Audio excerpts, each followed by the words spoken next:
So thank you for your patience. We're coming back and we will move to our 6:10 item, 10 a.m. consideration of the March 31st, 2023 report of Lake County pooled investments. And we have our treasurer tax collector, Patrick Sullivan here. Carlos.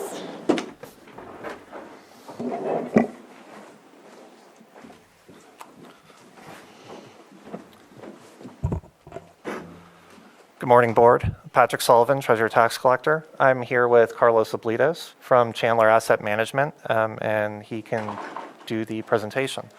I will put it up on the board.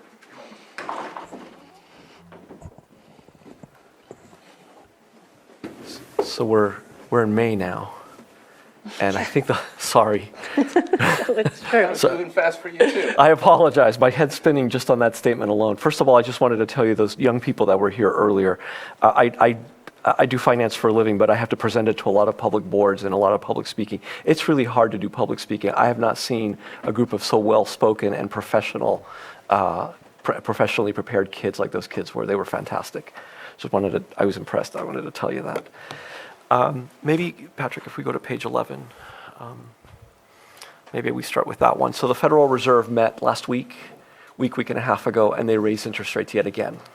This is something that we've been speaking of for the last several months. Actually, this is the 10th interest rate hike basically starting since the late autumn, early winter of 2021. So, why is this significant to you? Remember that as an investor, you collect monies in the form of property taxes and revenues. That money is invested in the county pool. The county pool, in turn, invests it in the bond markets where you collect interest on those funds. And when the Federal Reserve raises interest rates, what they're raising is the overnight lending rate between banks, and that has implications on longer and other types of rates that you can get for longer investments. So in essence, they're raising interest rates, basically has been raising market rates, which we in turn capture in the portfolio. Every time that we have a maturity, we turn around, we reinvest it, we get a higher interest rate. The interest income continues to go up in the portfolio, and that is great news. That's the good news. The reason the Federal Reserve is raising interest rates, we've been speaking about it, and if we turn to page number 5, is not so good news. It's because we have strong inflation in the United States. Prices have come up significantly. The peak was in June of 22. If you recall, we were talking about this. They hit 9% year-over-year inflation rate. That inflation rate has moved lower, which is good news. The last print came in at 5% year-over-year change, which is positive, but it's still higher than the Federal Reserve wants it to be. High prices can derail an economy. At some point, food becomes unaffordable. People can't pay their bills. It's difficult, and they'll tighten the belt, and it slows economies down. And it's not in their incentive. It's not in anybody's incentive to have high prices. So the Federal Reserve tries to bring prices down by making it more expensive for investors to borrow. So that means that they raise that rate, and in turn that limits the amount of people that can borrow money to then turn around and expand their business and compete for goods and services, which drives prices up. That's the basic of it. So the good news is it's on its way down, and the Fed's moves are certainly working, but we're not quite done. And the question is the Federal Reserve really done? Well, their actions have slowed the economy down. If we take a look at page number 6, you can see that retail sales are definitely weaker. Consumer confidence is definitely weaker. You can just kind of blur your eyes and look at the charts and see that. If we turn to housing on page number 8, housing is definitely coming down. The prices are starting to come down because we don't have inventory. Well, let me rephrase that. The rate of change for home prices is coming down. We saw a peak back in April of last year of about 21% year-over-year change, and that change is down now to about 3% year-over-year change.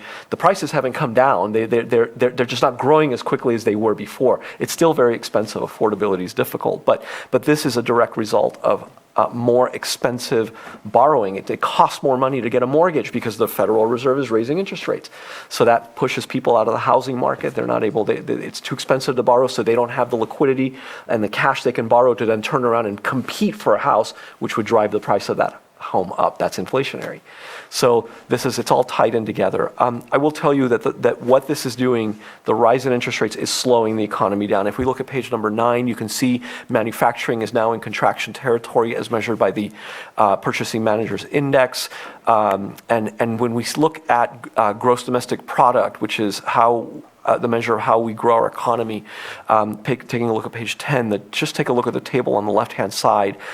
We ended the year, when you average those 3 quarters, that's an annualized rate for each quarter, so that's the annual equivalent. When you average that out, it comes out to less than 1%. Just slightly. We grew the economy last year by less than 1%. And this past quarter, we had, I think it was 1.5, the preliminary number. It just came out before we printed this chart. It's just showing weakness in the economy because the Federal Reserve is raising interest rates to combat high prices.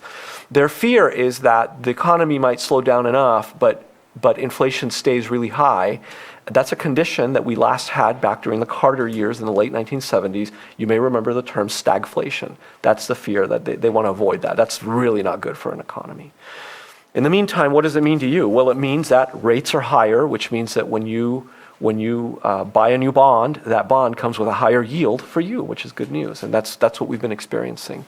Now, because the Federal Reserve has driven interest rates higher, and because investors believe that those higher rates are creating tighter financial conditions, eventually it's going to slow down the economy, maybe even make it contract, a mini recession.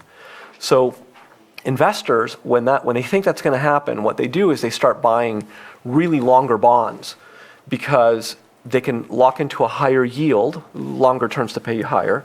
They can buy a longer bond, pick up a higher yield, and hold on to it. And if the economy does contract, eventually the Federal Reserve has to lower interest rates, the opposite of what they're happening now. So that longer buyer can hold on to that yield, that higher yield, for a longer period of time while market rates come down. So they're not forced to reinvest faster at lower rates. They can hold on, they can protect their income. But remember that in the bond markets, there's increased demand for those longer bonds. And that increased demand drives the prices for those bonds higher. And remember, in the bond markets, we talked about this earlier, when prices go up, the yield goes down. Well, that's what's happening if I take a look at that Treasury yield curve on the right-hand side on page 12. Look at the dark green line. All we're doing is measuring the yield, the interest income, the effective earnings rate that you would get from different Treasury yield across the spectrum of maturity. So 3-month Treasury bill, 6-month, all the way out to 30 years. Notice that 3 and 6 month and 2 year are higher than anything longer, which is kind of nonsensical. You would expect to get higher interest if you're putting your money out for longer periods of time. But you're not. You're getting paid for the shorter. And that's because of that dynamic that I told you. Investors think that there may be a recession down the line. They buy longer, drive the prices up, which pushes that longer yield down. So it's tamping down those longer yields. That and the fact that the rest of the rates have not kept up with Fed activity, which has moved so quickly in such a short time. Very technical. Why am I telling you this? The reason I'm telling you this is right now, shorter maturities are paying significantly higher than longer maturities. So one of the things that we've done with the Treasury is the Treasury receives a lot of short-term money that comes in. As you're aware, we have a core portfolio of money that kind of is static, doesn't really move around. But there's a season in running up to April and running up to December when the Treasury collects property taxes, and some of those taxes get pushed back to the county for its projects and its initiatives. Some of it gets pushed back out to the cities in the form of sales taxes and property taxes, and then of course the school districts use the money to pay for their bills. So that money is short term for the county pool. It comes in, it sits for a few months, and then it goes back out. Typically, the county would invest that money in the state pool, currently paying 2.8 on new money, almost 2.9%. No, because of this dynamic, the county worked with us to open up a new account, a side account for this short-term money, where we're now picking yields up close to 5.2%. So it's been a good move. It's been very proactive on county treasury side, and we were able to capture this short term. It won't always be there. It may go away, and when the state pool generates higher yields than what we're seeing available in the market, we'll switch right back and go right back to the county pool. But it's just a very proactive measure that we've done. That is not captured in these documents because we were able to finalize that shortly after March 31st. But currently today, we've got about $50 million in there. It's earning 5.19 per year. So we're grateful for that. We're grateful for these conditions. Having said that, the portfolio, if we turn to page 15, this is the consolidated. So this includes the component that Chandler manages on the Treasury's behalf, as well as the funds that the Treasury staff manage themselves through deposits at the state pool, through the cash in the bank, of course, which they've made changes now to earn more yield on that as well, using sweep vehicles that are paying significantly higher yield. So even that money at the bank that used to earn nothing is now earning upwards of close to 4.9 on that money. Even if it's a float, I mean, if it sits there for a little while before it gets paid out, you're earning some money on that as well. So a lot of work, very proactive. Everything is in compliance with California government code. Everything is in compliance with the county's investment policy statement. If we go to page number 16, the entire program currently is valued at $477.6 million. That includes everything, money at the bank. This is through March 31st. I think it's a little higher today.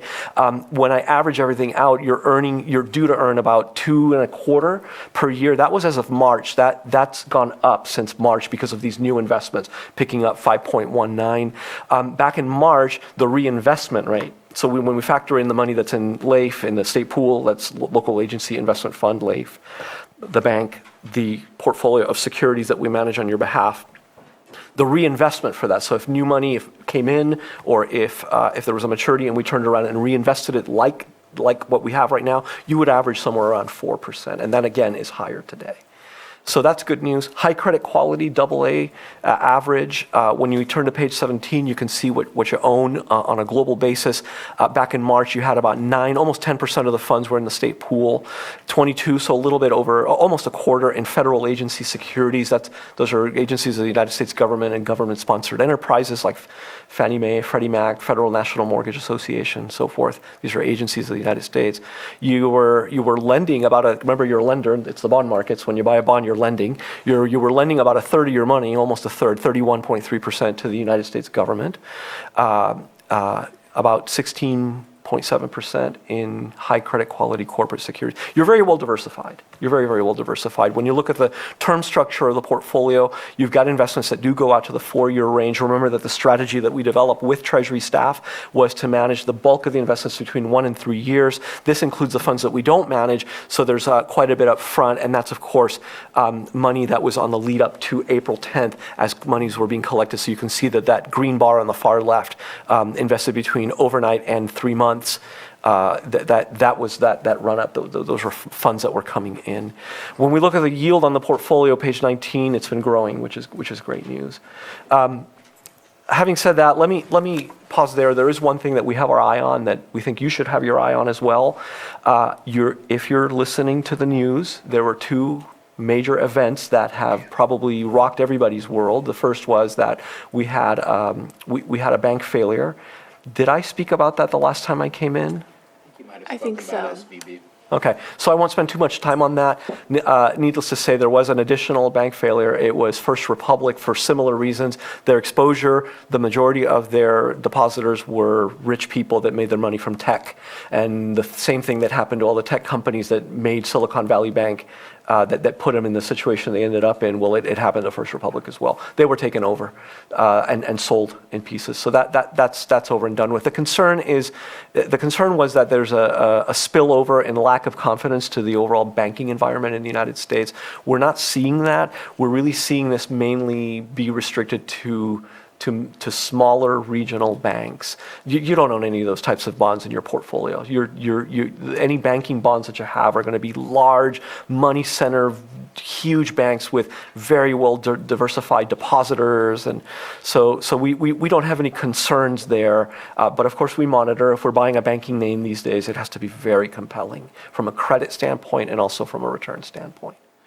The other thing that we're looking at right now, which I know you're looking at, is you're probably watching political football going on Capitol Hill right now.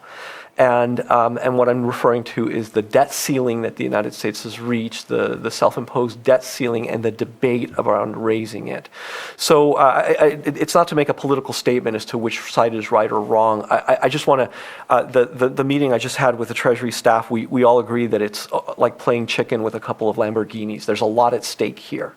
There's a lot of money at stake.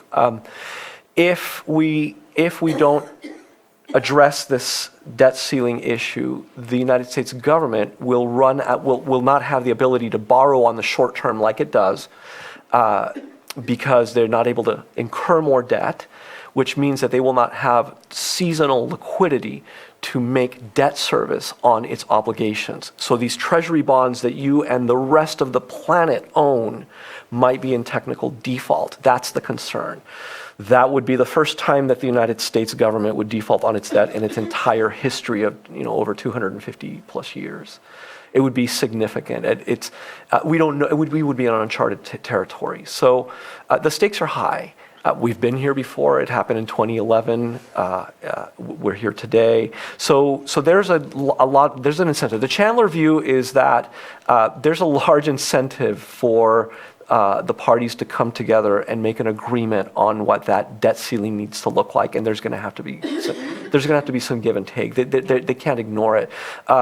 The Treasury Chair, Janet Yellen, who used to be the Fed Chair several years back, she made a very conservative estimate of the United States government running out of money by June 1st. That's a very aggressive and conservative stance. Most estimates that I'm reading on various economists are estimating that might happen sometime in July or August. So we've got our eye on that. We're avoiding maturities around that range. When we built the side portfolio for these short-term funds, we were avoiding those. We just don't. We don't think that the United States government and its ability, its taxing power, and the breadth of the economy and the stability of the rule of law in the United States is such that, and the economy is so huge, it's astronomically huge, that there's no concern about its ability to pay. This is about its willingness to pay. So are we going to be in technical default? I don't know. No one knows the answer to that. We think that the incentives to get this done and cleaned up are very, very high. And so we believe that there's a strong probability that they're going to get this cleaned up before we hit that point where they run out of money. Having said that, we have diversified this portfolio as well as it could be diversified. The earnings are strong and getting better. I don't think you're going to see the astronomical rises in interest rates. Back to what we said about the Fed, we think the Fed may pause. Remember Silicon Valley Bank and the struggles that the banks have had. That's a direct result of rising interest rates. We talked a little bit about that last time. So it's diversified. You've met your goals of safety, followed by liquidity, and then followed by return. But mainly safety and liquidity are the key things here. I'll stop there and take any questions you may have. You think things keep you up at night. Now you know what keeps me up at night. Supervisor Spatier. And not a fun conversation. I would like to hope that, I would like to believe that there will be some solution. My guess is the solution will be to partially fix the problem and kick the can down the road rather than actually fix it for the full year. We've seen that happen multiple times in the past, and I'm guessing that's something that may happen. However, it's not in our hands, and that's the scary part. I would love to crack a joke and say, how much does FDIC cover us for these types of things on the $477 million? But what is our security level at this point if things go completely awry with the 477? Well, very little. It's not the answer you want to hear. I want to answer that, and then I want to put that in context because it's important to put it in context. So remember that by California government code, the mandate on a local government, and especially on a county and its treasurer, tax collector, and the treasury, is that you maintain safety. And then after you ensure the safety of the portfolio, that there's liquidity, meaning that the money's available when you need it, when you need it to pay obligations and to pay the participants. And then thirdly, after those two goals are met, then you can start thinking about generating a return for this portfolio. Safety, liquidity, return, in that order.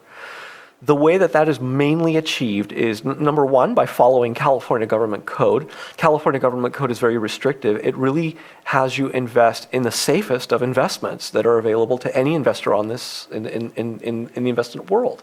And that's generally high credit quality, interest-bearing securities, bonds. That's what you buy. You're not buying stocks that are wild where you can have a 30% negative return and a loss. The stock markets were on average down 22% in 2022. There was no place to hide. You avoided that because of the safety requirements imposed on you by law. So there's your first layer. The second layer is that California code limits you to 5 years or shorter. So you're not buying super long-term bonds in the 30-year range like Silicon Valley Bank did and got them in trouble. You avoided that because you're much shorter. Indeed, when I average out the investments in the investment portfolio of securities, that averages out somewhere around 1.7, 1.8 years. And when we fold in the investments that are very liquid, meaning the funds at the bank and the funds in LAIF, well, your average is actually even shorter. In fact, that average right now is at 1.24 years. It's that March 31st column, the second line down, the modified duration. So you're short, and that's that by necessity because you also have participants who need money from the pool to pay their bills, the school districts mainly, and of course the county itself. So that's another measure of safety that you're applying onto the portfolio. And then on top of that, you have sector limits, so you can't buy more than 30% in corporate bonds. You have limits on what you can buy there. But treasuries and agencies, you have no limits because they are considered generally the safest investments on the planet. So if the safest investment on the planet may be in a technical default, what does that say about all the rest of the investments? Well, we don't think that it's a run for the hill scenario. But it would be uncharted territories. What can you do? You can diversify the portfolio from a sector standpoint. You've done that very successfully. I think you can see that the pie charts on page, there we go, page 17. You've diversified the portfolio. You can diversify your maturities. Well, you can see that quite well. You've done that on page 18. You have diversified, I don't think we put the issuers in here, but we have a list of issuers. We track how much are you exposed by issuer. So you've diversified the issuers carefully. This is an anomaly where you cannot control it. None of us can do anything about it other than to write our Congress representative and tell them our opinions on it. And that will be diverse. Obviously, it's the democratic process. But you've done everything you can to protect yourself. Deposits, what's that? If we're in a technical default, if the United States government is in a technical default, what does that do to the dollars in your bank accounts? How is the value of that dollar going to be impacted? We don't know. So what is at stake here? The stakes are very high. That's why we believe there's going to be a deal that's going to get cut. It will likely be last minute, and like you stated, it will probably entail some portion of it getting kicked down the can where we may be doing this again in another 5-10 years. So just to follow up, are there any specific, like LAIF being a California institution, is that safer than some of the other places that we're investing in, such as U.S. Treasury? Are there locations where it's safer for us to be? To answer the first question, no, they're not any. They're very safe. LAIF is a very well-run program and with a long track record of providing safety, liquidity, and return to local governments in the state of California. They have a very good track record. They're a great team. But they invest in the same markets that you do. They're buying treasuries and agencies just like you are. There's no other place to run. That's why I'm saying it's uncharted. So is there a safer place? You could take dollars and put them under a mattress. You couldn't. We're talking about a $500 million investment program. You can't do that. My mattress isn't big enough. You wouldn't want that. But even that means you're in U.S. dollars. Okay, well, what happens if the authority backing dollars can't pay its debt? We don't know what that's going to do to the value of that dollar or to the value of these bonds. We just don't know. So it's something people are kind of waking up, but Wall Street has not worried about it up until now. Now you're starting to see it. There's a security looking at code, I don't think you would be eligible for it, but there's a type of security called credit default swaps. It's basically a fancy Wall Street way to buy insurance on the default of a bond.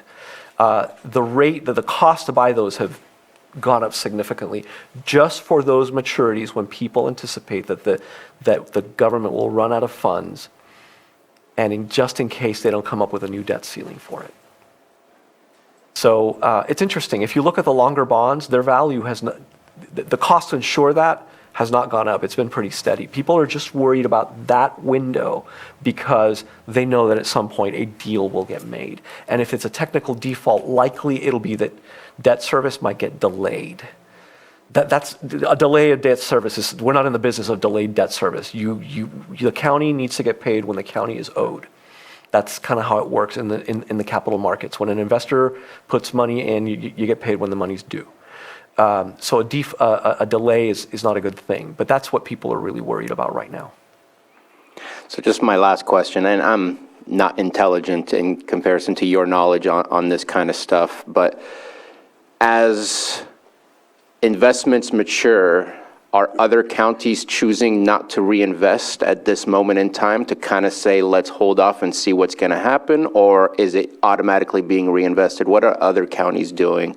Other counties are, sorry. That's just my question. Other counties are not ceasing reinvestments. They're still invested in the markets. What we're seeing is avoidance of those summer months when we think that if anything happens, it would really impact those months. So let's say that they don't reach a deal on the debt ceiling, the government runs out of money, they shut the government down, you won't be able to drive up to Yosemite. You can't drive up to Yosemite now, the snows and the flooding keep you from doing it, but you won't be able to drive up to Sequoia or Yosemite or Lassen, which is a place I love to hike. They'll shut that down. Social Security payments might get delayed. Just like last time, they shut government services down for a season. What's happening now is that they won't have enough money to make debt service that is now due. And they won't be able to do it until a deal is reached, and then they can go borrow, and then they can in turn turn around and make debt service on what they owe. So it's that window, investors are generally avoiding it. So those reinvestments, it's not automatic. Yes, it's automatic in the sense that we want to get it back reinvested in the markets to earn something on it and diversified. Because if not, it's sitting at the bank earning a lower yield. And again, in dollars backed by the United States government. So we do want to get it invested. But right now, the general strategy that I'm seeing counties follow is they're trying to mainly avoid those months where they might be in question as to whether the government reaches a deal, and if they don't, that they run out of money. So I have one last question, and I apologize for taking up so much time. We created a strange policy in the sense that it is not looking at our treasurer tax collector as the official person to sign off. It's the Board of Supervisors. I don't believe we've changed that. Do you have the flexibility you need to make changes to what we're doing here rather than having to approach us and get the approval of those things? I just want to make sure that you have that flexibility to work with Patrick rather than having to wait to get on our agenda and things like that. Yeah, I think I can respond to that question, Supervisor Sabatier. What happened when the board delegated authority to the treasurer tax collector at the beginning of the year, that unwound that issue. Okay, there good. were issues related to that, but when you delegated that authority, that delegation is whole and complete. I essentially stepped into your shoes at that point and assumed that full command and authority over investments that you previously held yourselves. So as long as that delegation is in effect, I don't see any issue with it, because if there's any policy or strategy agreed upon that indicated a board role, generally speaking, I am now in that role. And that's why we're engaged in the regular reporting. So from my office perspective, we don't have any concerns. I don't know if County Council wanted to weigh in on that at all. I haven't seen that delegation, but I'm just going to take the Treasurer Tax Collector, Mr. Sullivan, on that note. And I think on this item, at least, the action that's being requested is just the acceptance of the report itself. So. Yeah. It was just a concern, and I had an assumption that we needed to change more than just that delegation. I thought we needed to change a document or something, so, okay, thank you. Supervisor Green? Yeah, thank you. Turn in page 17 and the lovely pie chart.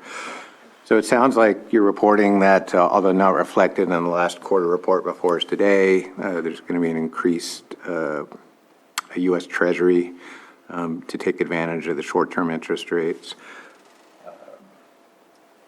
But even in the quarter shown on this report, it looks like our position actually declined 0.4%. So I'm guessing even if we pick up another issue, it'll be a percentage change in that ballpark. Maybe we'll tick back up to 31.7, maybe we'll crack 32 or something like that. So to your fundamental policy question, where's the country headed and are they going to default on this debt? I guess it does create a question about, is this in the ballpark of the right ratio? And even if we take the uptick on the short-term funds, is that really changing anything versus bigger percentage swings just in the 3 months reported in agency holdings, close to 5%, cash went down about 2%. So it's a snapshot in time. I know it's not anything we're going to get married to, but taking that we may have put a little more cash into bonds, are we seeing something that's within the realm of normal variances? Because we're talking a little bit about picking up some more bonds, but it isn't really a major change in our allocation. But there are things in here that are a little bit bigger on the swing that we haven't talked about, including just a 1.7 uptick in corporate holdings. If we're not sure whether we're heading into a recession or not, how does Chandler weigh those risks? So I guess I'm glad to hear that we're picking up more U.S. Treasuries, even in the face of doubt. But I saw some larger percentage swings in the holdings overall that maybe you could speak to very briefly. Absolutely, Supervisor Green. So the charts that you're looking at look at the entire consolidated investment program. So it includes components that Chandler does not manage on your behalf. And the swings that you're seeing partially are because, if you notice, you have a very large cash position through the December pie chart on the right-hand side, almost 12%. And then you can see that it went down to 8.6. So that 12% is because there was a run-up in tax collection in December up to December 10th.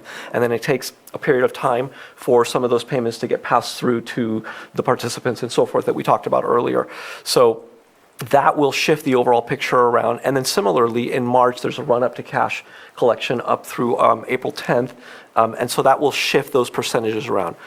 But to your point, if we were to remove those components and just look at the portfolio of securities, the allocations to treasuries have not shifted much. The new side portfolio is just new cash that has been diversified mainly into treasuries and agencies. And the majority of what we've purchased have been federal agencies because of just the yield pickup was attractive vis-a-vis a treasury. But again, they're an agency of the federal government. Our view is this. Our view is that the allocations are good. They are dynamic, but they don't shift hardcore over a short-term period. We like to make incremental shifts in the portfolio because that's one of the things. We view ourselves as risk managers in many ways, alongside of being an investment manager. We're a risk manager, and we're trying to manage risks on this portfolio. And so when we determine the allocation to the different asset classes, that's being done through a process where we're weighing every asset class and its risk being presented and its future anticipated risk versus the payoff that we're getting for the county on the county's behalf. So that actually goes through a committee. It's a sector committee where they make that allocation decision. And right now, the allocation to treasuries, if I were to remove the pieces that Chandler does not manage, to kind of give you an idea, I keep some updates, and that allocation shouldn't have shifted very much. But to give you an idea, through the month of April, just the investment portfolio of securities, it makes up about 39% of the portfolio in treasuries and about 25% in federal agencies. So that doesn't, to give you an idea, 3 months prior, that 38.6% in treasuries was 40%. So it's within a range. We're not making gigantic wholesale changes, always incremental. And we think that the allocation is correct and it's right, and we have a conviction that this is going to get solved and we're not going to go into technical default. But as a supervisor stated earlier, we're not in control. I would also just add to that, next time we do this presentation, you will see a more significant change to the cash allocation. And I just wanted to make that point. Because we have adjusted our account structure with our operational bank, Wells Fargo, we've brought the cash down very close to zero. We're on a daily basis just bringing the cash into our account that we need to pay the bills. Everything else is being invested. So that's part of that liquid account that was referenced. We've moved more money to our custodial bank where it's being placed in those funds that Carlos discussed. At Wells Fargo, we're utilizing a sweep vehicle, which while it is a money market fund, because of its type, I guess I'd highlight it's made up mostly of treasuries and related instruments. So even if you see an increased allocation in money market, that fund is actually holding treasuries in the same way we're talking about the other pools that are out there. I mean, because we are limited in what we can hold, almost everything is relating back to that. So you will see a change. That cash is going to go away and essentially just be more distributed into these other categories, primarily treasury and money market. Okay. Do we have any comments from the chambers and the public or in the Zoom room? You're looking at me. I see no hands. Okay. Well, thank you both for coming, and thank you for the update. And one more question. Just last question. The communication between yourself and Mr. Sullivan, I take it happens more than just every 3 months, like when we see you. I'm guessing there's even possibly a monthly update or something of that kind. Wondering if it's possible to have Mr. Sullivan share with us what the status is, where we are, so that we're not waiting 3 months. In that 3 months, a lot could potentially happen. I think that's two questions. Do you want to take them both, or can I take the first? We're not speaking weekly, but we're speaking pretty regularly. If we don't speak 3 times a month, I'm surprised. During the banking crisis, I was actually on vacation, and I was receiving phone calls not just from Mr. Sullivan, but from many of my clients at 2 a.m. in Kyoto, Japan. So that's our business. This is what we do for a living. I'm not ashamed of that. I'm not complaining. This is what we signed up for. So we have regular communications. Yours was one of those phone calls at 2 a.m. in Japan, but that's okay. My wife wasn't happy, but I'm okay because this is how I earn a living. But we have very regular communication. There's a couple things that I might add to that.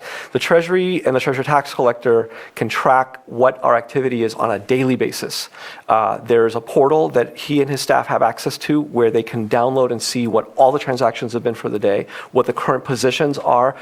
He can generate information that generates these pie charts that you're looking at on a daily basis. So he can see exactly what's going on a daily basis. And then we speak probably every other week or so on related topics, on what's happening on the economy.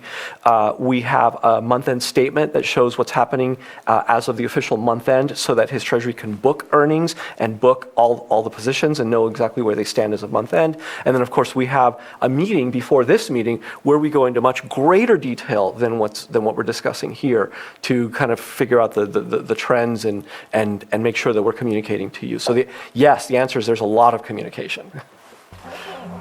All right. And as far as increased communication to the board and the public, one of the things that I'm hoping to do here is I'm going to begin posting monthly reports on the website.